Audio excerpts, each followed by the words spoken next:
Hi, this is Jeff Smizak, President and CEO of the Media United. It's Anthony here. We're doing around to run a Tenderloin train this morning, so we're going to get right into it. It's important to note that before we start cutting the Tenderloin, you got to have all your ingredients and ready to go, all your utensils. So number one, you need to have your sanitizer bucket, your sanitizer solution, your towel in it. Your pan for your unusual product, your pan for your usable product, your red cutting board, your paring knife and your boning knife, your Tenderloin ready to go, and all of your ingredients for your spices. When you're opening up the Tenderloin, you have the top of the Tenderloin, the back of the Tenderloin. Go to the back of the Tenderloin, use the back of the knife.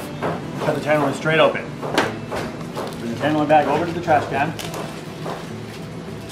Get rid of the bag and the juice. And you're left with this product. Same thing over again.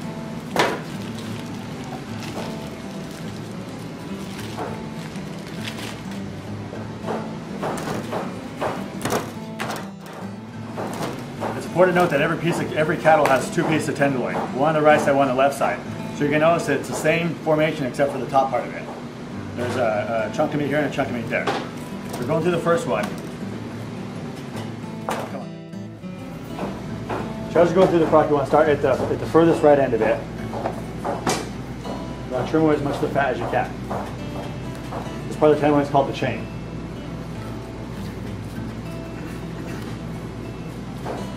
Stick right out here, and then you go through the Tenderloin. Trim away all the meat. Make sure you just trim away the fat, not the meat. On this portion here, there's usable meat on this side. So then you should have this chain of fat and unusual product. So you go in the unusual product then. This piece of meat right here is completely usable product. It's important though that as you're cutting it off, you separate the silver skin from the actual usable meat. Go through and trim the product off. Put this aside for a second. You have yourself a fillet. Trim some of the extra fat off, make sure you get your nice lean piece of meat. So you have your consistency on the piece of meat. Put in your usable pan of product. This is unusable product. Unusable product. Now on your silver skin's a tricky option. Real tough, gum-like product, and it's important that when you do it, you flatten it out, and you get your paring knife, and you get it underneath the skin of the silver skin. Turn your knife up, so you have as little product of meat on the actual silver skin as possible. And then you go through and trim it off.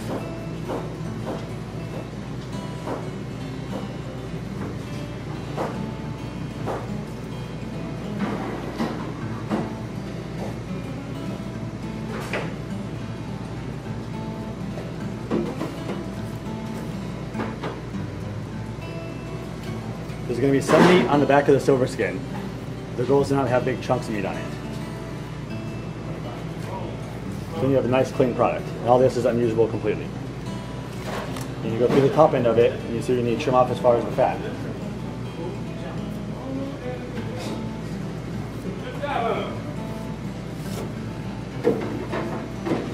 On the back side, there's all this chain of fat. Now it's important when you do it, that you go with the grain of the meat. So you start at the tip of the meat, and you work your way towards the end. And you basically just slice and push the knife across the fat chain. Now you don't want to cut it this way because you're going to cut usable product off.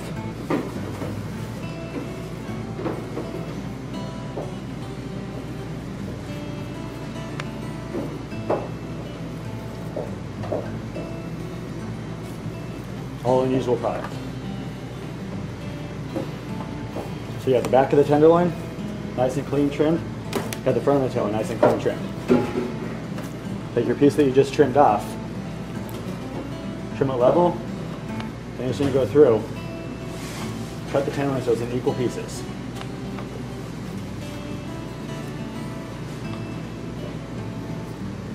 Put on your usable pan. Each Tenderloin should have 5 to 6 equal pieces inside of it. This one has large uncapped meat on the back side of the product.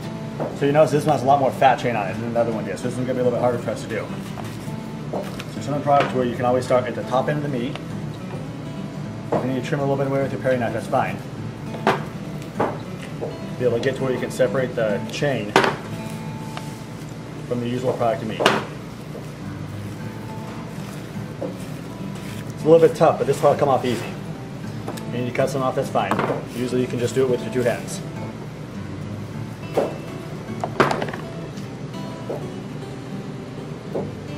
Same thing I did before. I'm separating the chain of meat from the usual product. Keep this little bit of end meat that's still good. Same thing here, all unusable product.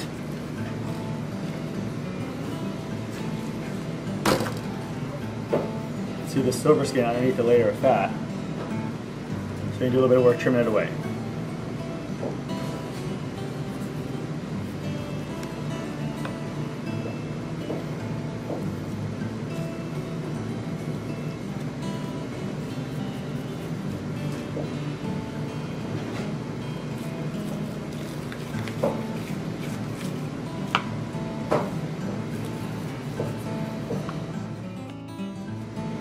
Silver skin's a very gummy texture and it's unchewable, so make sure you get it all off before we go in the cutting process of it.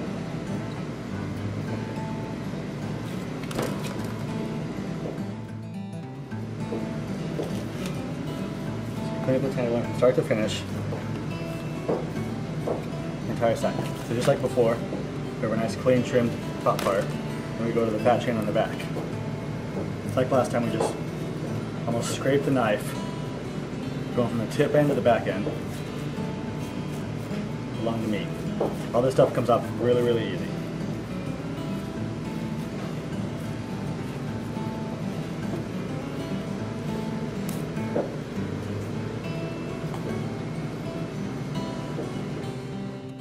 Just like on the previous piece, we're going to level it off, and we're just going to match our cutting.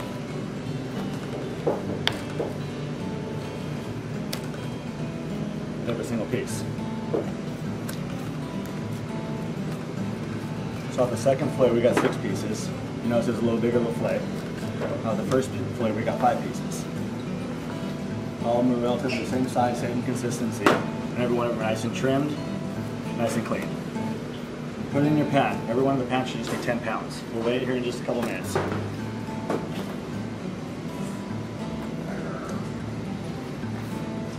Put that to the side.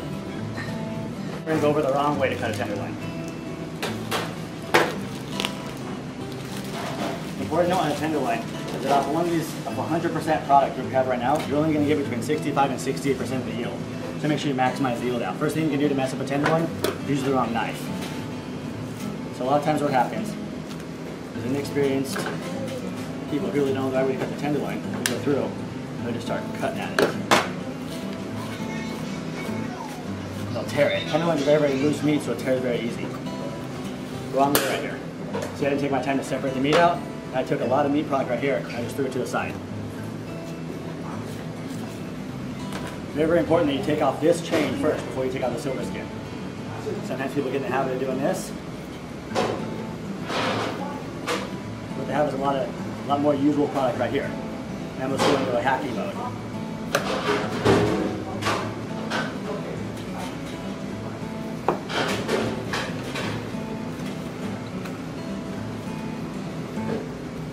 Notice how much meat we're leaving on the fillet here.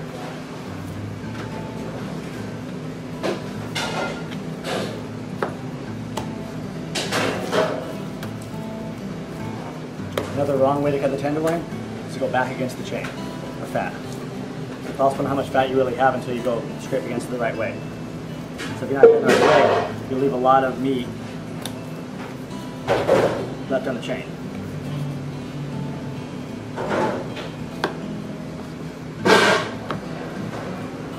If we're not cutting tenderloin the right way, we end up with this product with a lot of unusual meat, bad trimmings, and a lot of extra waste, as opposed to the clean trimmed product that we're hoping for. Definitely the wrong way to cut the tenderloin. A lot more waste, a lot more expensive tenderloin.